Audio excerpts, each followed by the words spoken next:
Bom dia, moçada! Aqui quem vos fala é o professor Eugênio Bastos, canal Geogênio, a serviço dos alunos que gostam de estudar e passar em concursos. Moçada, dê um like, se inscrevam no canal, compartilhem o vídeo e também acionem o sininho para receberem as notificações de outros vídeos do canal Geogênio. No nosso último encontro, nós falamos sobre os elementos climáticos, parte 1. E hoje nós complementaremos a aula abordando os elementos climáticos, parte 2. No nosso último encontro, falamos sobre temperatura, pressão atmosférica e vento. E começamos a nossa aula de hoje falando sobre a precipitação.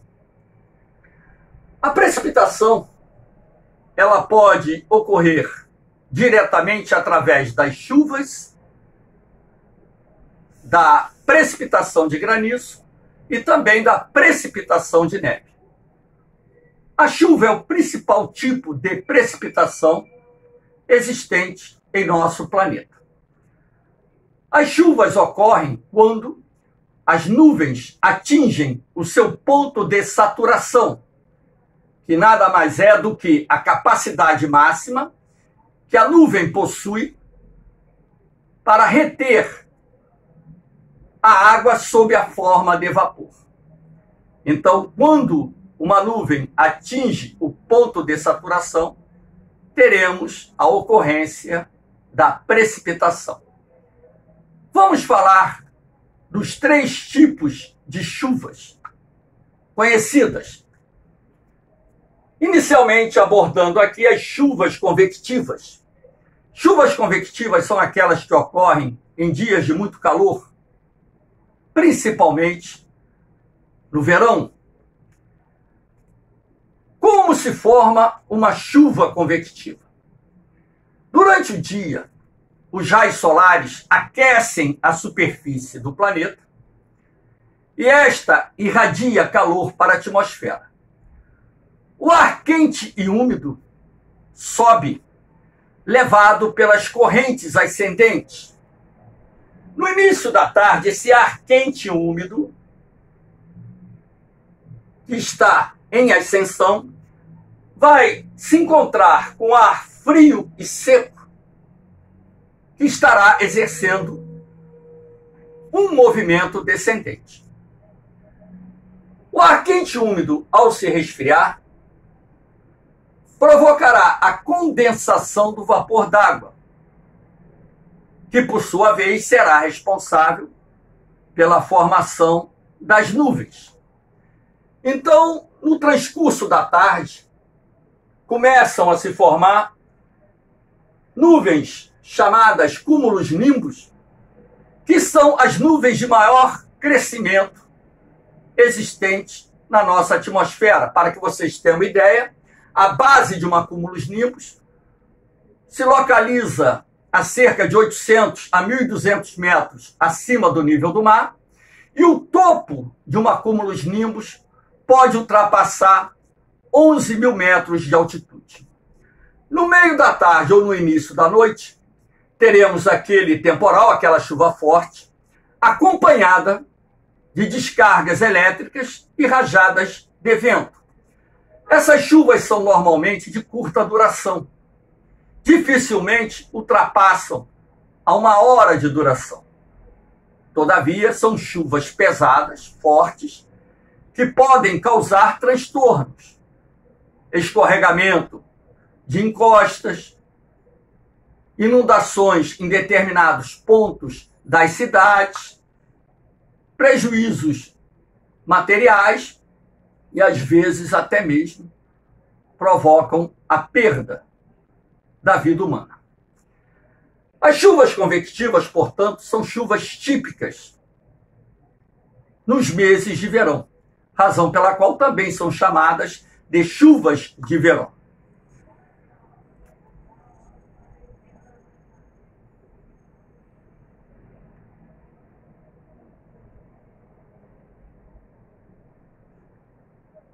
Aqui nós temos a imagem de uma cumulus nimbus, uma imagem típica de uma nuvem de grande crescimento vertical, responsável pela formação da chuva convectiva. Essa imagem é muito bonita porque você percebe a configuração da cumulus nimbus, o seu formato quando esta nuvem já está atingindo o ponto de saturação e causando aquele temporal. Um outro tipo de chuva é a chuva frontal.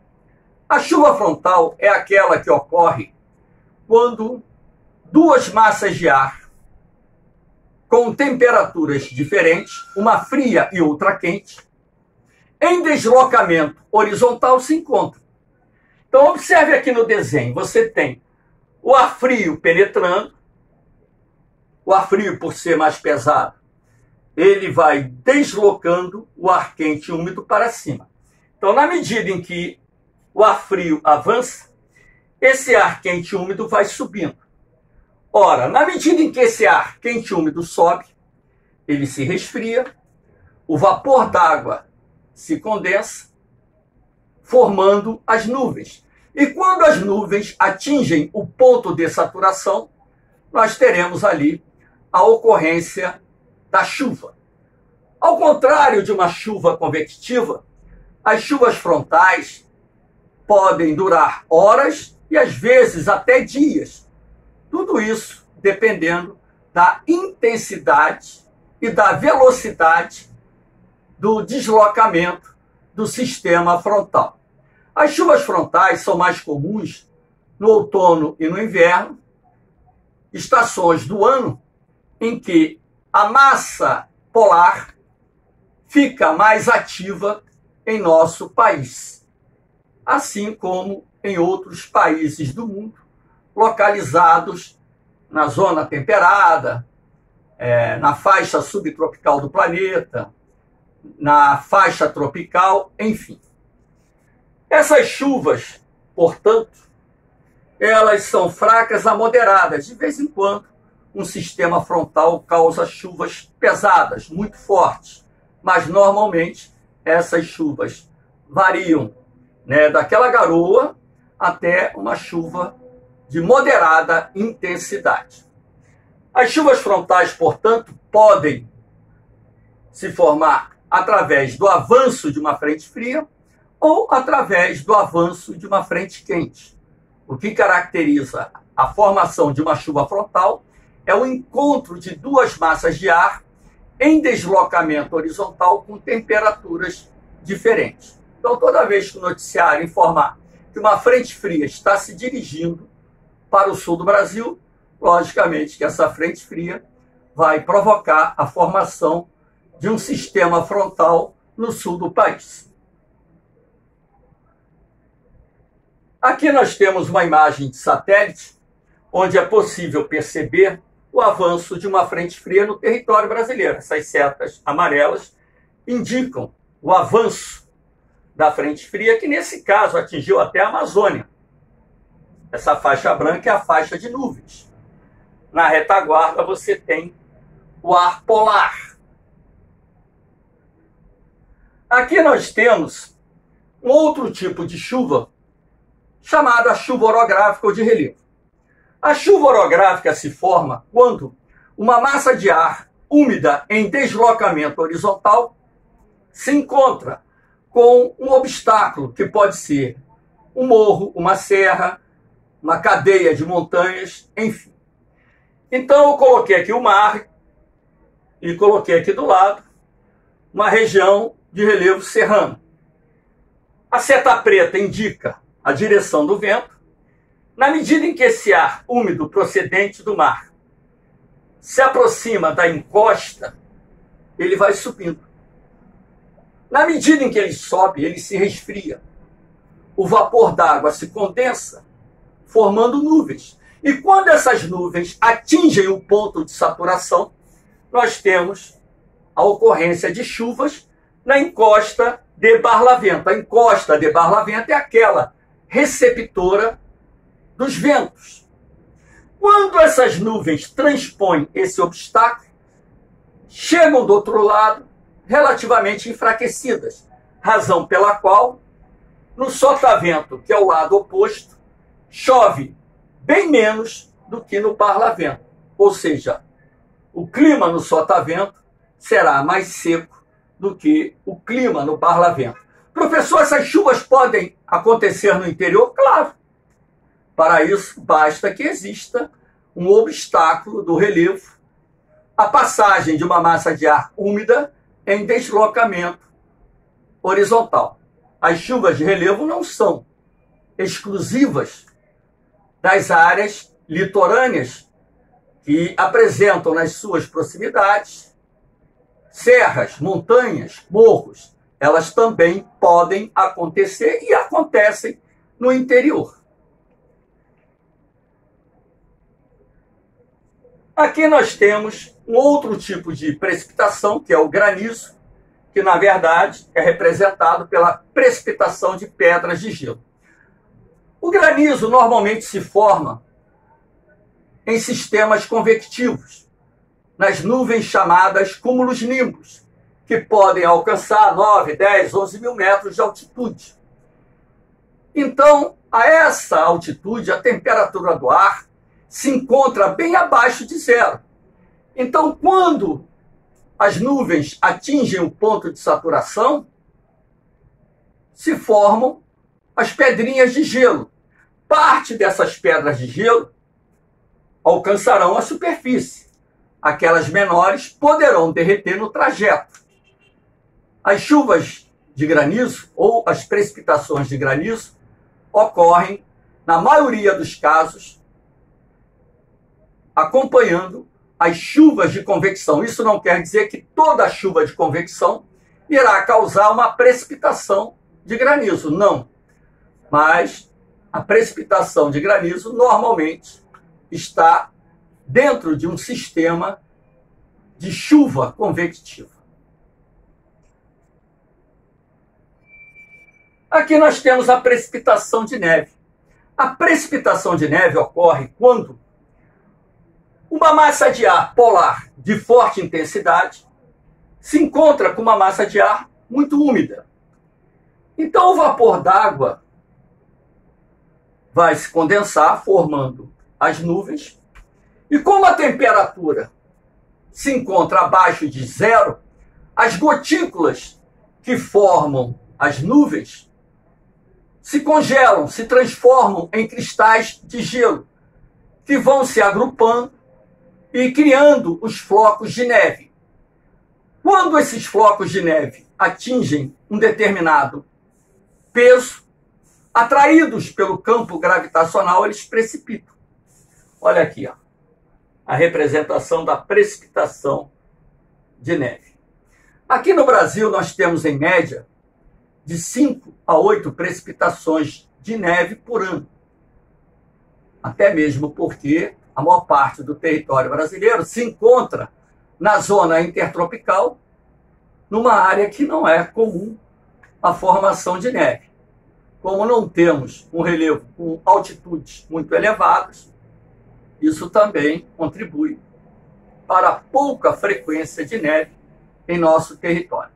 A neve no Brasil é mais comum nas serras do Rio Grande do Sul, Paraná e Santa Catarina, principalmente Rio Grande do Sul e Santa Catarina, ocorrendo nos meses de outono e inverno.